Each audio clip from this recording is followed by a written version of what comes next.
Pues mis hermanos, este pasaje conocido de muchos de nosotros, y cuando Jesús anda sobre el agua, ¿verdad?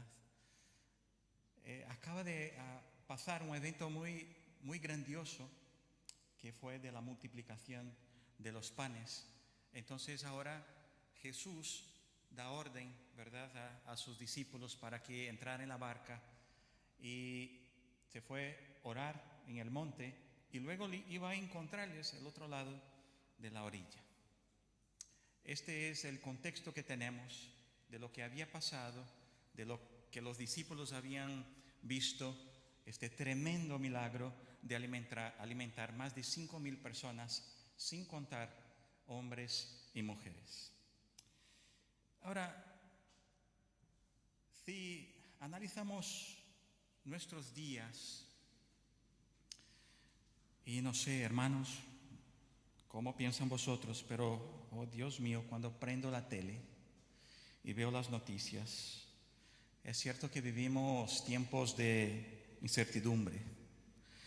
También es cierto, mis hermanos, que la vida es como un mar agitado. Hablando de mar, creo que esta tarde sería un buen día para ir a la playa, porque me parece que va a bajar 15 grados en la próxima semana. Y así se puede despedir del verano. ¿Y por qué es un mar agitado? Más o menos como pasó a los discípulos. Todavía era claro, cuando recibieron el orden de Jesús, el mar no estaba agitado, ¿verdad? Que la verdad es un lago, pero ahí de tan grande, ¿no?, como un mar. Y se metieron en la barca, quizás todavía con el corazón lleno de todo lo que habían visto en esta multiplicación de los panes. Pero cuando de repente todo parece estar tranquilo, surge una tormenta inesperada.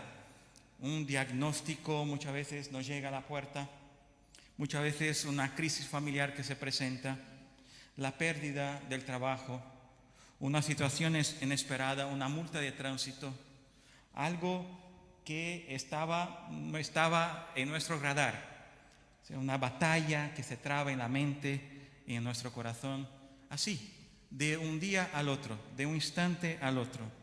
Y ahí, cuando todo parecía bien, nos encontramos entonces remando contra vientos que parecen demasiado fuertes para nosotros. Y esto, hermanos, puede pasar de un minuto a otro. ¿Por qué así?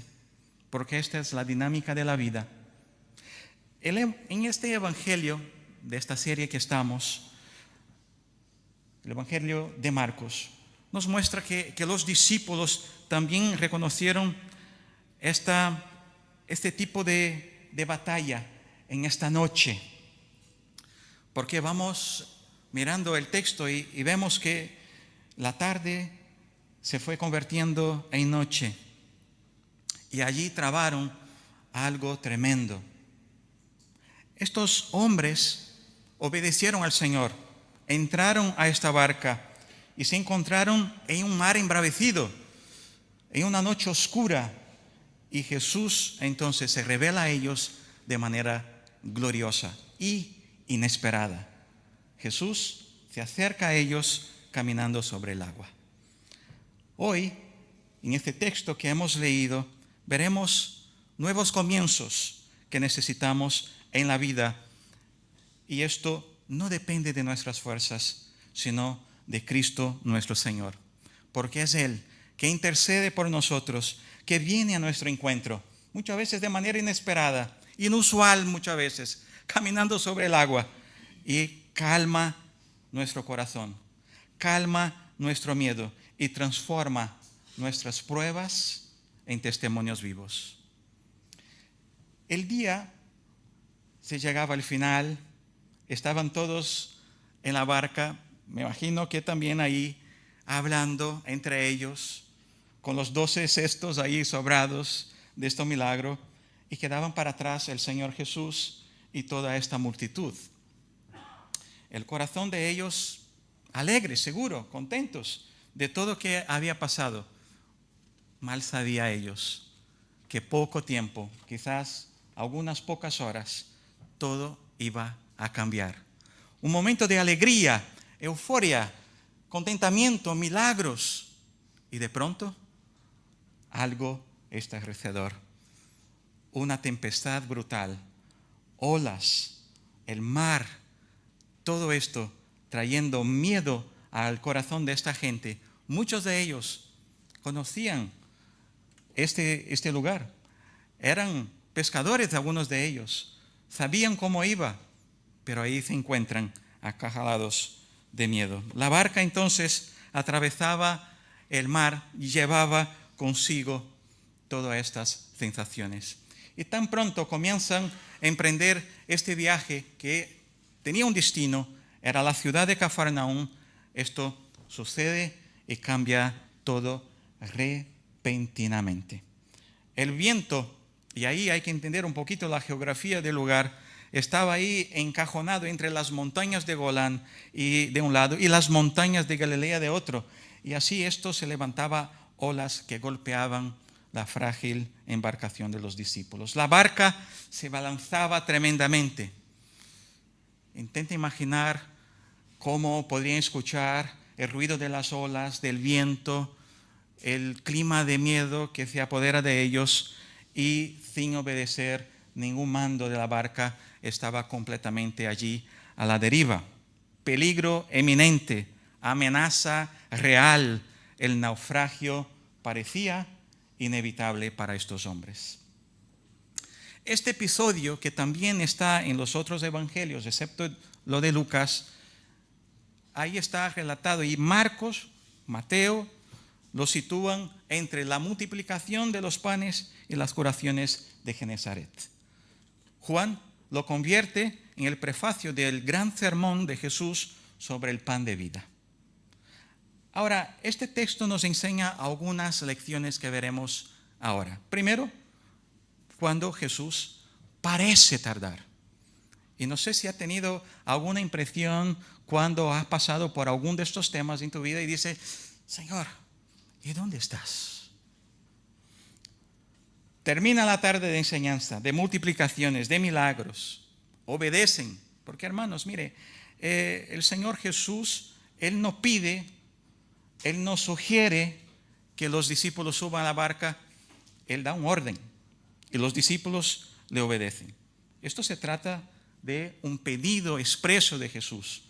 No es de, ¿qué les parece si? No, es entre la barca. Los discípulos no tenían opción.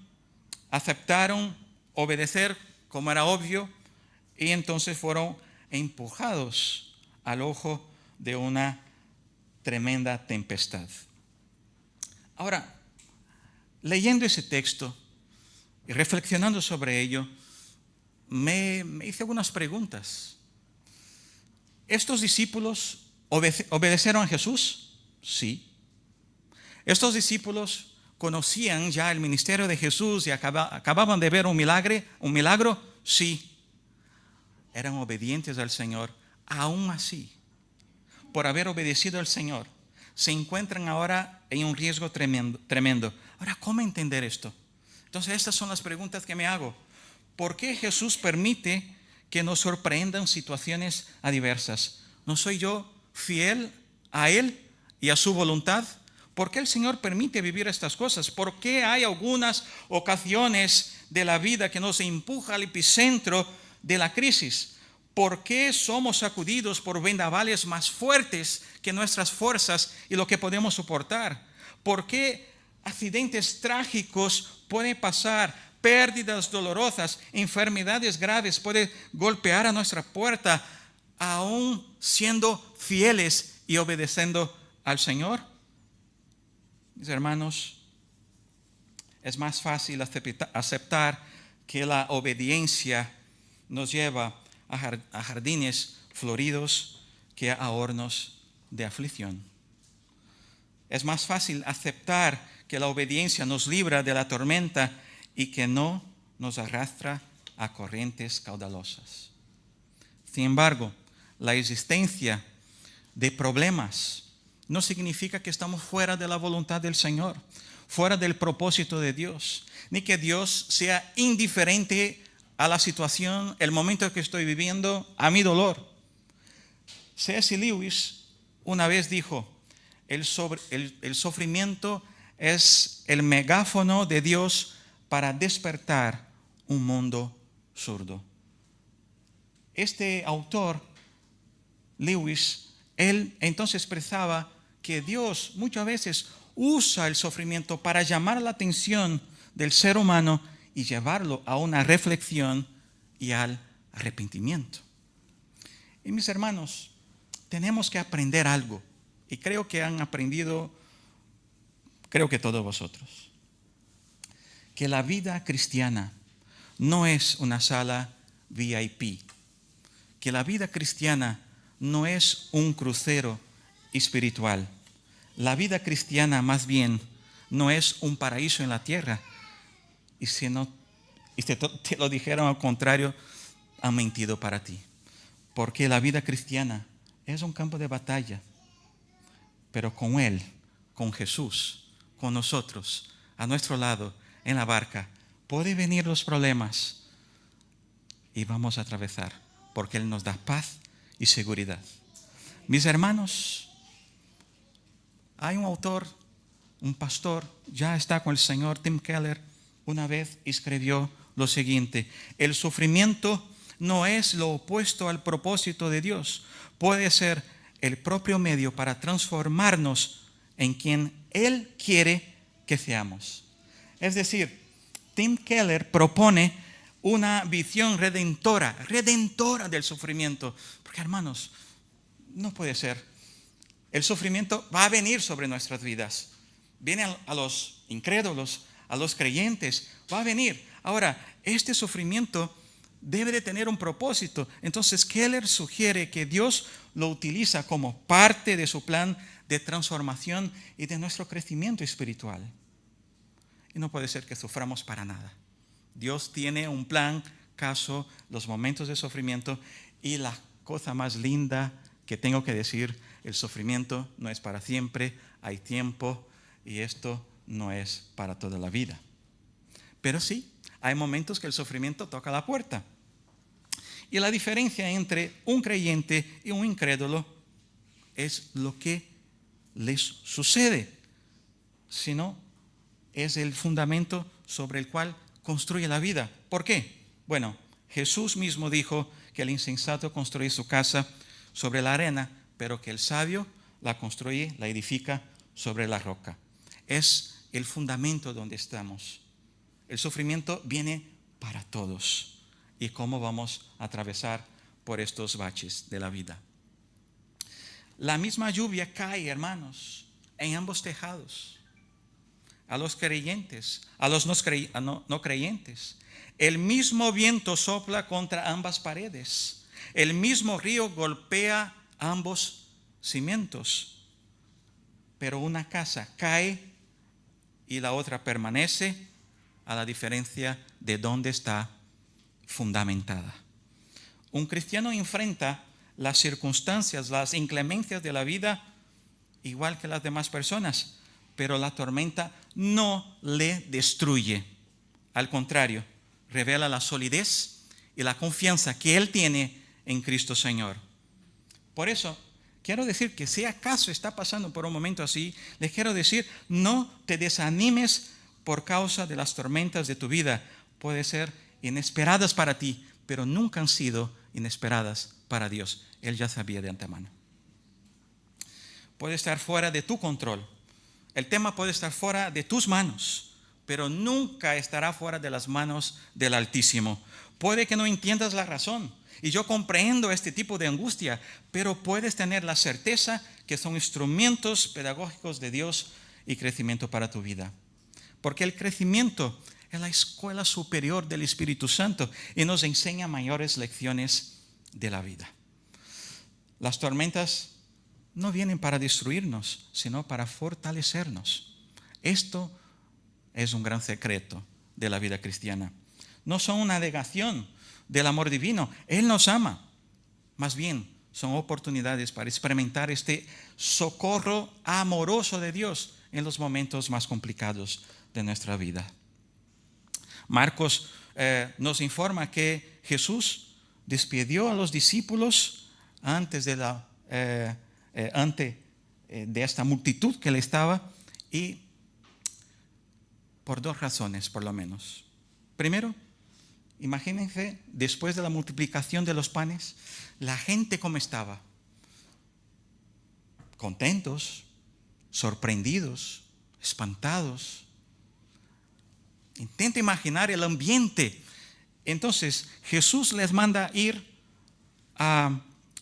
antes de tener todo esto junto con la multitud.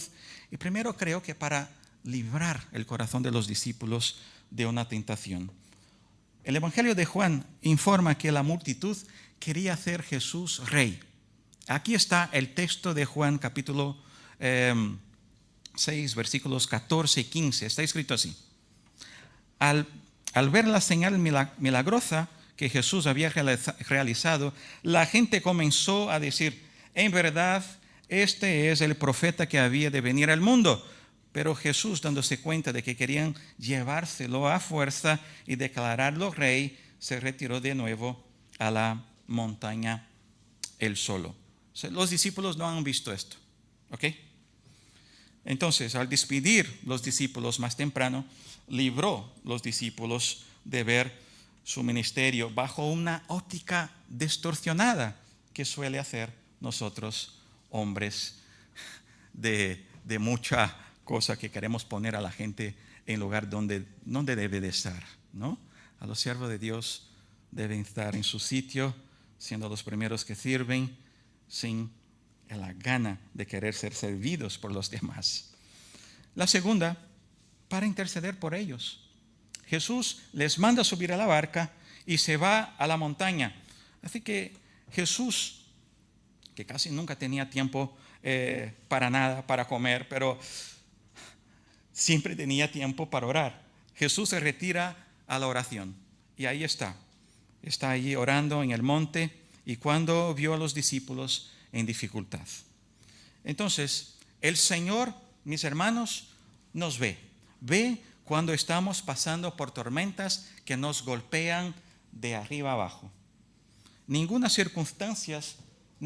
de nuestra vida está fuera de su intervención, y nuestros caminos jamás están escondidos ante los ojos amorosos de Dios. Él está junto al trono del Padre y siempre estará intercediendo por nosotros.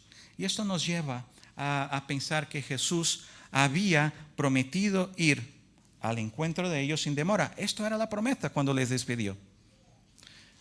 Ellos entonces, los discípulos, obviamente miraban para la playa y quizás intentando ver, porque era una noche ya oscura, ¿dónde está el Señor? Y nosotros aquí sufriendo y con miedo. Y ahí estaba esperando que pudiera, no sé, gritarle desde la orilla de la playa. Y Jesús todavía no había llegado, pero estaba intercediendo. Y tal vez nada nos angustie más, nos preocupa más que un aparente retraso de Jesús.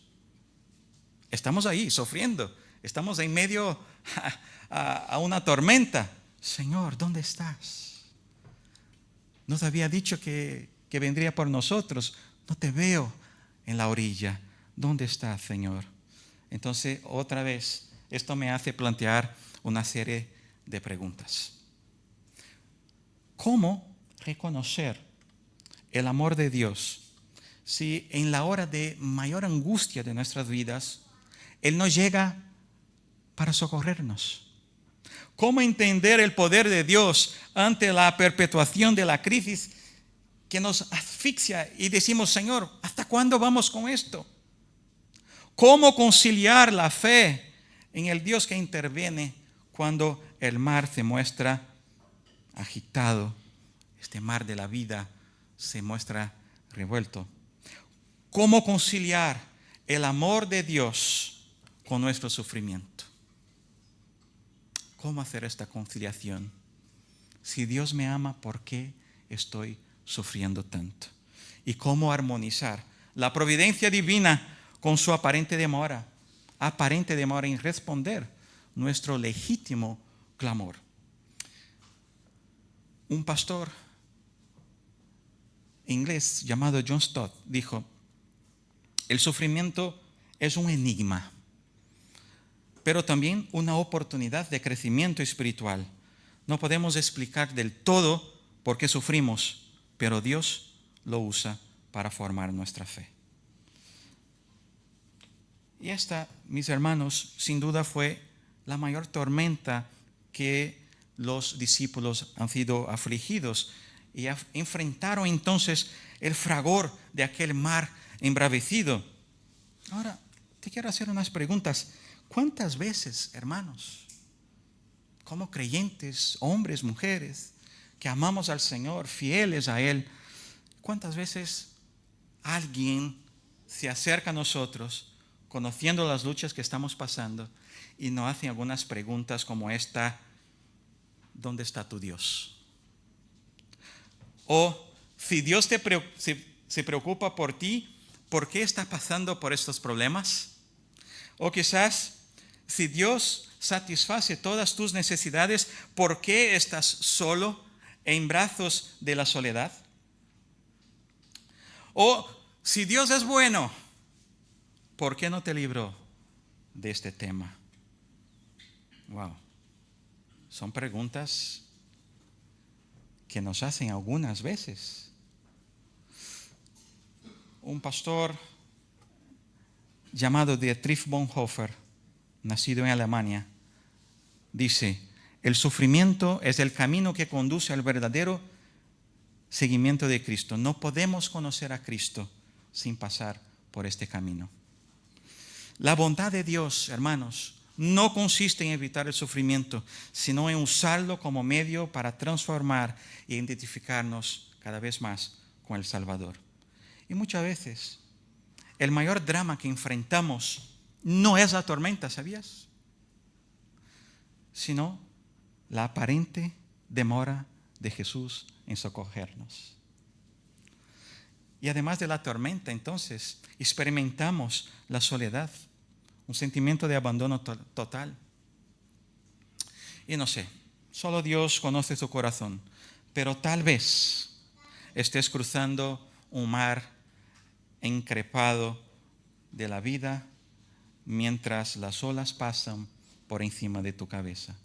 Tal vez lleve muchos años orando por un tema, por un asunto, y cuanto más oras, más se agrava la situación.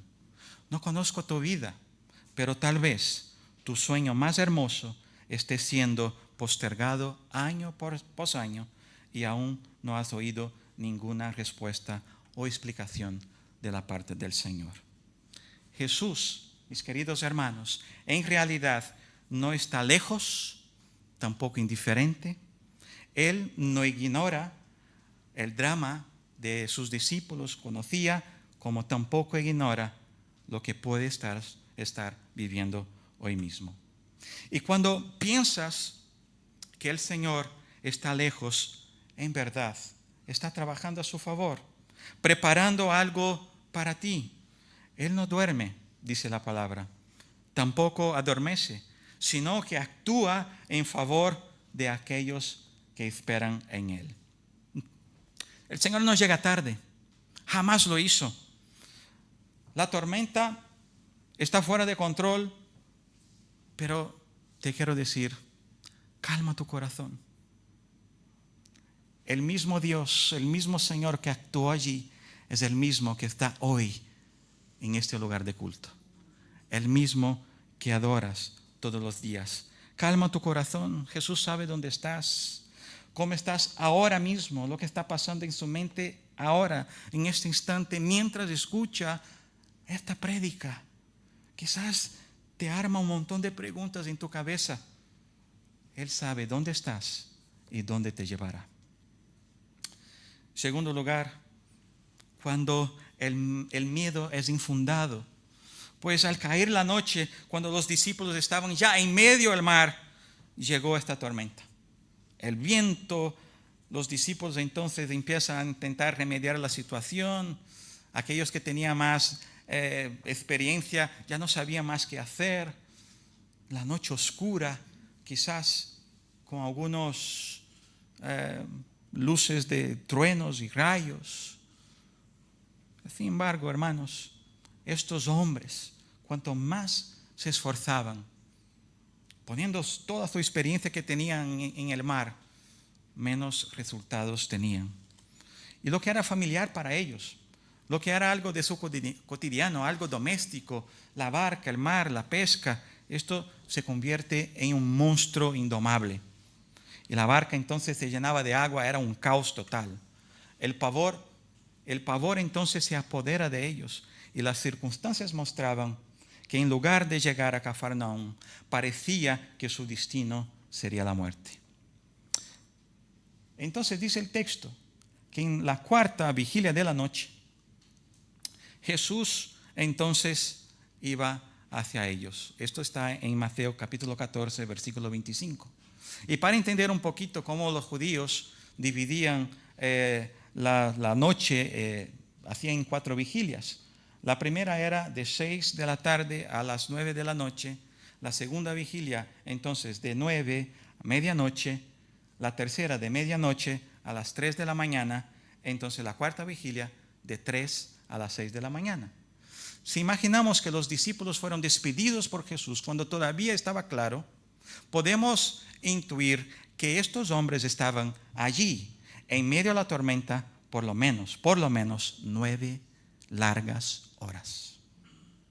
Imagina que es estar en medio del mar, con olas gigantes, con un ruido de olas y viento, y truenos y que sea ya más que agua entrando en el barco. Ahí estaban, 9 largas horas. Los discípulos allí estaban. Entonces, hacían todo lo que estaba en su mano, todo lo que tenían en su mente, pero estaban ahí, prácticamente ya abatidos, madrugada, alta madrugada, cansados, quizás con poquísimas esperanzas, y vieron entonces a un hombre caminando sobre el mar, acercándose a la barca. ¿Y sabe lo curioso, mis hermanos? Es que en lugar de que esto pudiera traer consuelo y seguridad, ya sabe qué ha pasado, ¿no?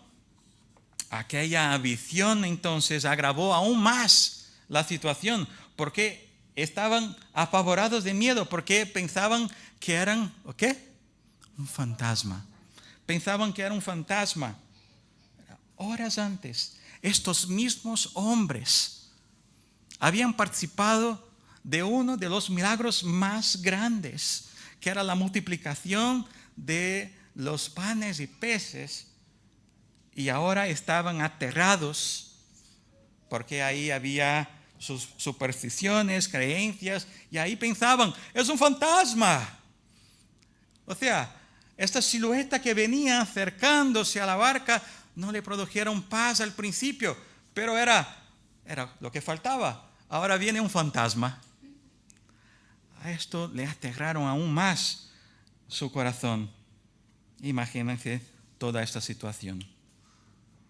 Pues destacamos ahí algunos principios. En primer lugar, hermanos, Jesús siempre viene a nuestro encuentro en la hora de la tormenta. Siempre vendrá. ¿En cuál horario? ¿En la primera? No sé. ¿En la segunda? No sé. A lo mejor viene a las 3 de la mañana. A lo mejor viene meses después. No sabemos. Lo que sé es que el Señor siempre vendrá. Jesús, hermanos, es que no llegó tarde. Jesús tenía todo bajo su control. Ahí entonces viene al socorro y vino en el momento oportuno. Aquella tormenta tenía este propósito: llevar a los discípulos a una experiencia aún más profunda en el Señor Jesús. Y las tormentas, mis hermanos, ellas no son autónomas y no llegan por casualidad. Todas las tormentas en nuestras vidas está en la agenda de Dios, forman parte del currículo de Dios para nuestras vidas y no aparece simplemente de la nada. El Dios Todopoderoso conoce cada circunstancia que vivimos.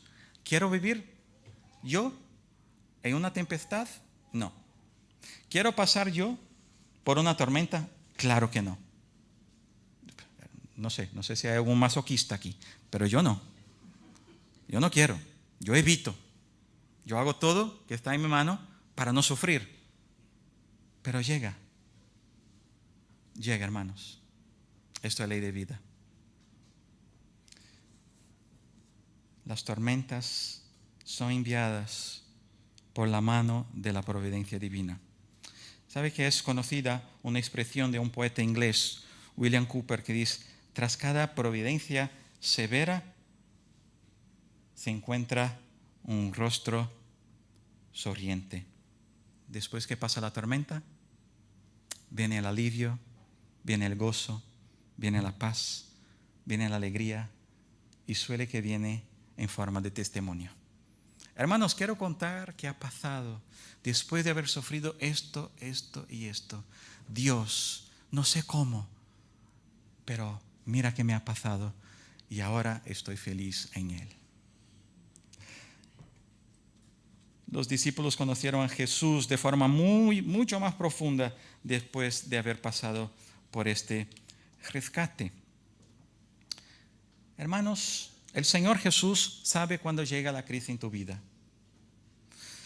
Conoce el dolor que oprime tu pecho. El Señor Jesús ve tus lágrimas. Está cerca de ti en las madrugadas oscuras, en las noches de insomnio. Él sondea los latidos de tu alma agonizante. Esté seguro de esto. No está lejos de ti. Él te ve. El Señor Jesús viene a nuestro encuentro cuando se acaban nuestros recursos. Ya no tengo más fuerzas, ya todos mis conocimientos sobre cómo navegar, ya no sé más. Suele que el Señor llega a estos momentos. Nos esforzamos, lloramos, clamamos, ayunamos, hacemos de todo que está a nuestras manos, pero el momento correcto de la intervención sabe Dios y sabe el Señor. Mis hermanos, estos momentos, los problemas se hacen mayores, cuando hacen mayores que nuestras fuerzas. Es verdad que nos sentimos aplastados bajo a estas olas gigantes que nos sobrevienen, pero puede ser que incluso perdamos un poco la esperanza. Pero cuando todo parece perdido, cuando todo parece que no hay más solución, cuando llega la hora más oscura de nuestra vida, la madrugada de nuestra historia, Jesús aparece para poner fin a la crisis. El Señor viene y lo hace así. Hermanos, déjame recordar algo.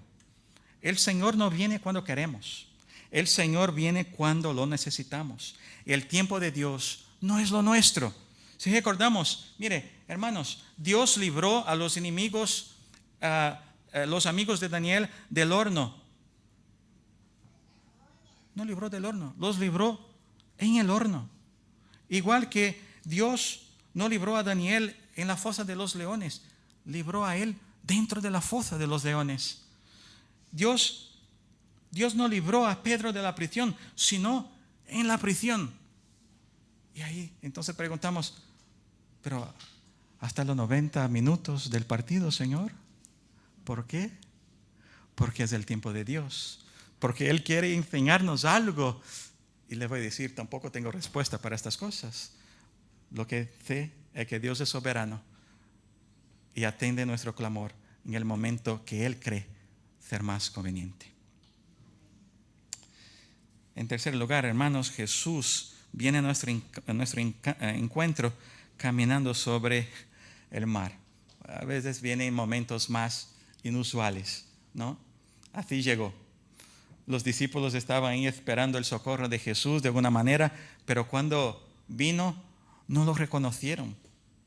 Estaban ahí en su noche de tinieblas. El mar estaba cubierto por ahí, un manto de oscuridad total. Entonces De vez en cuando, quizás ahí por algunos relámpagos podían ver alguito o buscar a Jesús ahí en la orilla de la playa, pero Jesús llega.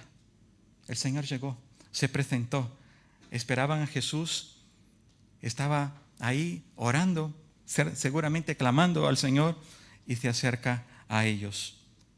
La tormenta era pedagógica para los discípulos. Era algo para enseñarles algo más en su fe. Y Jesús entonces va en encuentro de ellos, como se acerca a nosotros también. Nuestros problemas están bajo los pies de Jesús. Jesús caminaba sobre las olas. Estas olas, Jesús caminaba sobre ellas porque tenía dominio sobre ellas. Las olas no eran más poderosas que el Señor Jesús. Todo estaba bajo su control. Esta mañana recordé de esta famosa canción Sublime Gracia, ¿verdad? Amazing Grace. Y en 1748, John Newton, él escribe esta canción después de haber pasado una noche de tormenta. Estaba en un barco y pensaba que iba a morir. En esta noche entregó su vida al Señor y entonces escribió esta canción. Son los momentos más complicados de nuestra vida, es cuando dedicamos todo nuestro corazón a Él. Y esta canción, hermanos, de 1748, cantamos hasta hoy en día en nuestras iglesias. Este hombre que tuvo una vida marcada por turbulencias en su juventud, entrega su camino al señorío de Cristo después de haber pasado este momento de gran aflicción en el mar del Atlántico. Ahora, ¿y cuando las olas parecen demasiado grandes?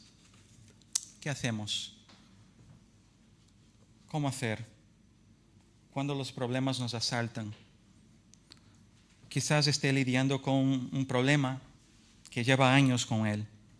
Tus fuerzas se están agotando. Tal vez en tu corazón haya apagado la esperanza. Tal vez su matrimonio esté hundido o hundiendo. Tal vez tu familia está siendo atacada, tu salud está debilitada. Has hecho todo lo que podía.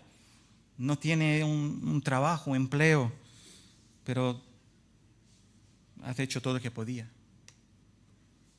Pero tu barca sigue girando y girando en este mar de tormentas.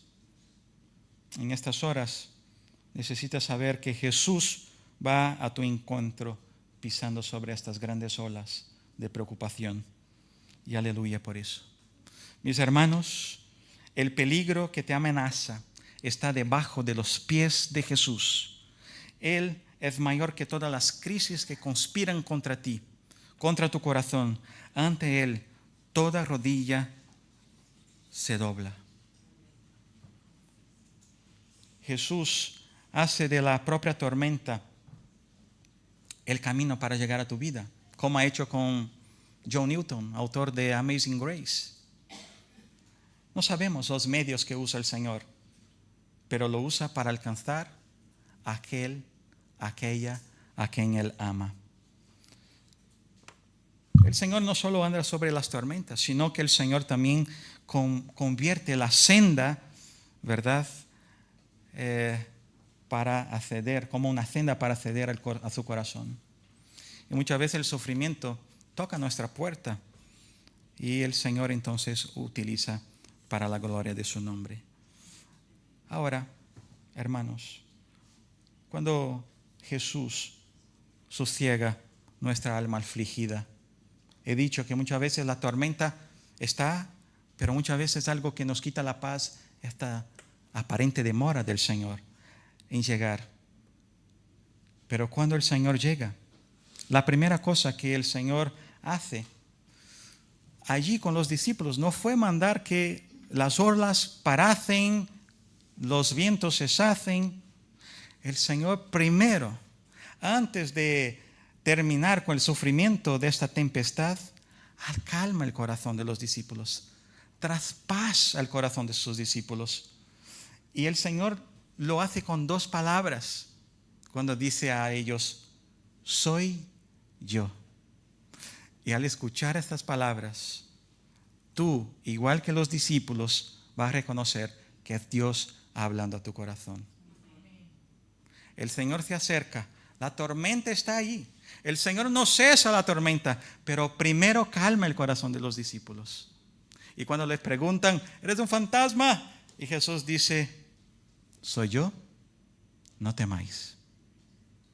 Y esto trae paz al corazón de aquellos discípulos. Era un problema mucho más interno que tenían ellos que externo. Y Jesús comprendió entonces que el tema no era circunstancial, pero era existencial.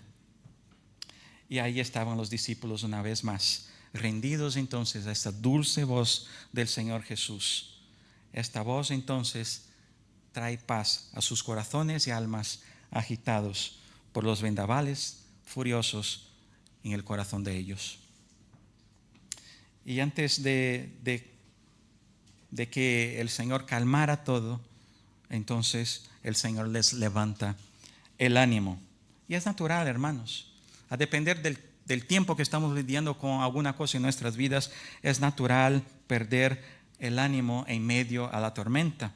El corazón de aquel grupo se había extinguido la esperanza. Entonces, después de tantas horas en el mar, el Señor les da este aliento. No desanimes. ¿Sabe por qué? Muchas veces el Señor, Él está interesado también en nuestros sentimientos. ¿Sabes qué está pasando en tu corazón? Cuéntame. Entonces, mis hermanos, nos da literalmente un baño de consolación y ánimo que antes de transformar nuestra situación, no viene a nuestro encuentro para acusarnos y decir, qué poca fe tienen vosotros. ¿Y por qué? ¿No me conocéis a mí?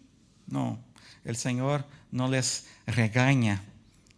Al revés, el Señor entonces da aliento y dice, tened buen ánimo. Y así, esta mañana quiero decirte, Jesús está contigo. Quiero decirte, que está aquí, a los que nos ven por internet, ten ánimo, enderézate, levanta la cabeza, porque el Señor está contigo, porque Él te ama. Y estas simples palabras, soy yo, que tengáis tranquilidad, esto cambia completamente el ambiente de aquellos discípulos. No temáis. Es esta palabra que el Señor nos trae esta mañana. No temáis, porque el Señor está contigo, porque Él te ama. Muchas veces el miedo empaña nuestros ojos. El miedo nos deja un tanto cobardes. El miedo embota el discernimiento espiritual muchas veces. El miedo nos deja la fe pálida. Pero donde reina el miedo, donde la fe tropieza, el Señor viene y dice, no temáis. Ahora, quizás, hermanos, y caminando para el fin, ¿cómo vencer el miedo? Quizás también sea una pregunta que estás haciendo. ¿Cómo vencer el miedo sabiendo que Jesús ha llegado? Jesús entonces irrumpe la crisis, que está todo bajo el control de aquel que no tiene, que nada está fuera de su control. ¿Cómo vencer este miedo cuando todavía estamos siendo sacudidos por el viento? Al tener ese discernimiento de que es la voz de Dios, el Señor me está diciendo esta mañana, no temáis. La confianza en Dios nos ayuda a disipar el miedo. A hablar con alguien nos ayuda a disipar el miedo. Buscar un compañero de oración, una hermana, buscar a alguien, amigos, amigas de oración. Esto nos ayuda a vencer el miedo. Mis hermanos, el Señor es aquel que se acerca a nosotros porque nos ama y nos ama con amor profundo. Después de calmar a los discípulos, Jesús ahí sí puso fin a la tormenta. Aún hoy sigue calmando las tormentas de nuestras vidas y hace que nuestra barca deje de balanzarse. ¿Cómo anda tu barca? ¿Cómo anda la barca de tu vida? ¿Cómo estás? ¿Cómo está tu corazón? ¿Cómo está tu alma? ¿Cómo está tu vida? ¿Cómo está tu vida espiritual? ¿Cómo va tu matrimonio? ¿Cómo va la relación con las personas que están cerca de ti? ¿Cómo va tu barca? El Señor es poderoso para detener el flujo de nuestras angustias. Él es poderoso para amordazar la boca de la crisis y grita en nuestros oídos: no temáis. Su voz es más poderosa que el viento. Sabemos que Él tiene poder sobre la naturaleza, porque todo lo que existe está bajo su autoridad. El viento escucha su voz. El mar escucha y le obedece. Las olas se aquietan ante su palabra.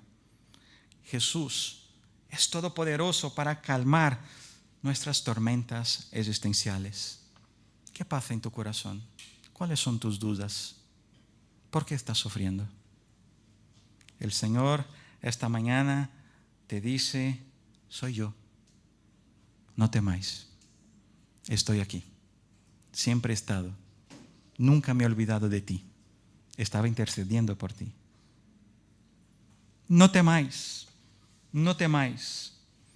Puede ser, hermano, mi hermana, que la crisis te ha derribado y dejado en ruina, el paro y te ha endeudado. Puede ser que esto sea su aflicción. Puede que la enfermedad consume tus fuerzas. Puede que la depresión que oprime tu pecho te roba el aliento, te hunde en un pantano de angustia, nublando tus ojos. Puede que el miedo te drena la energía y puede acabar desembocando en enfermedad en tu cuerpo. Tu tormenta puede ser más grande para ti, pero no será más grande que el poder y el amor de Dios que Él tiene por ti. Es el mayor, siempre será, que cualquier crisis, porque Él se interesa por ti, porque Él te ama, porque eres herencia de Dios, porque eres morada de Dios, porque eres hijo e hija de Dios, eres el deleite de Dios, eres la niña de los ojos de Dios, porque Dios te llama por su nombre y Él se interesa por ti.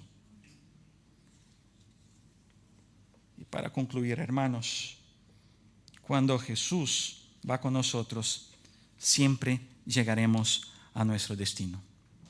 El destino de los discípulos no era el fondo del mar, era Cafarnaúm. Y ahí llegaron. En la oración de Eliud, él decía sobre desiertos que muchas veces pasamos. Y es cierto, muchas veces atravesamos desiertos, valles, atravesamos lugares difíciles, espinas, pero tenemos la garantía de que aunque enfrentamos ríos caudalosos, hornos calientes, el Señor está con nosotros para librarnos una y otra vez y llevarnos en triunfo al destino que Él tiene reservado para nosotros. Cuando Jesús subió a la barca, el viento cesó. Cuando lo recibieron, enseguida la barca llega a su destino. Y tú también llegarás, desde que en tu barca esté el Señor Jesucristo. Esto sí, Él debe de ser el capitán de su barca. La tormenta puede ser larga, puede ser terrible, puede retrasar su llegada, puede sentir miedo, pero nunca impedirá que alcances salvo y seguro al puerto celestial, desde que Él sea el capitán de tu barca. Y ¿saben una cosa? Incluso la muerte no puede apartarte de tu hogar eterno. Para quien cree en Jesús, la muerte no es derrota, sino victoria. No es fracaso, sino promoción. No es el fin, sino el comienzo de una eternidad gloriosa. Que el Señor nos bendiga. Y hoy nos dice: soy yo, no temáis. Oremos. Señor, oramos en nombre de Jesús y pedimos, Señor, tu bendición sobre lo que hemos escuchado, leído. Pedimos, Señor, tu bendición sobre todos aquellos que aquí están y quizás esté pasando por momentos de tempestad en su vida.